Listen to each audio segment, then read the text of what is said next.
Now, let's turn our attention to the air traffic control fault on Monday. Airlines have been accused of failing to support passengers. Consumer groups say carriers are ignoring their responsibility to supply tickets with rivals. Many passengers are still struggling to get home.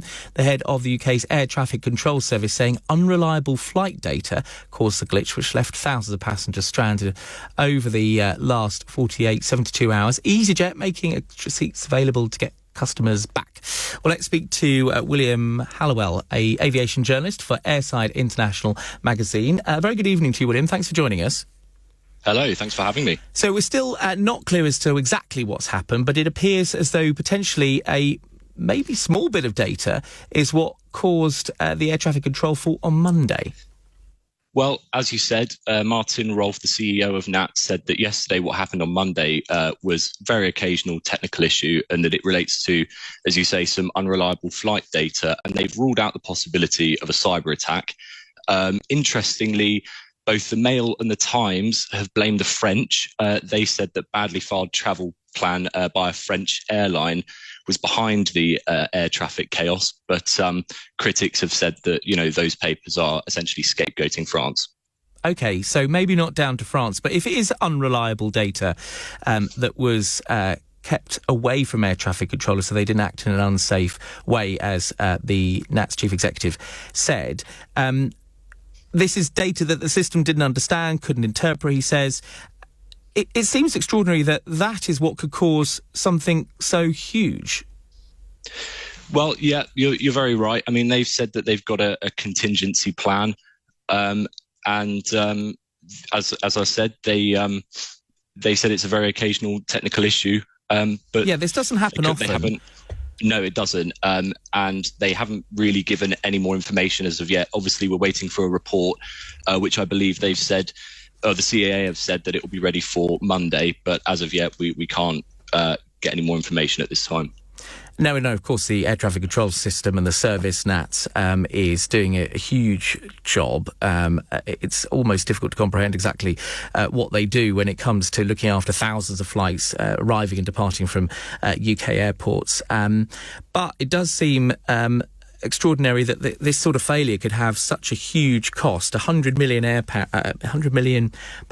potentially. That's the amount it could have cost airlines, according to the head of the International Air Transport Association, Willie Walsh. Of course, he used to look after BA. This is going to have a massive impact on prices potentially going forward for some time. Yeah, absolutely right. I was just about to say that Willie Walsh has said that it could cost $100 million for the airlines. I mean, we already know that now it's estimated that 200,000 passengers abroad can be affected, and the impact for those passengers is huge. I mean, editor of Which Travel, Rory Boland, has said that we're seeing worrying reports of passengers being left stranded, and essentially the airlines failing to communicate with their passengers or fulfill their legal obligations, and that includes offering timely rerouting or providing overnight accommodation. Yeah. I mean, we've heard so many reports from people who've been stuck at airports who just said they've heard nothing from their airlines. I mean, airlines are pretty quick to update you on sales they've got on or sort of prices for different journeys that they want, different holidays that they're pushing. But when it comes to telling you that your flight's been cancelled or information as to what you can do if your flight has been cancelled, they seem really slow on it. Why aren't they using technology to better communicate with their passengers?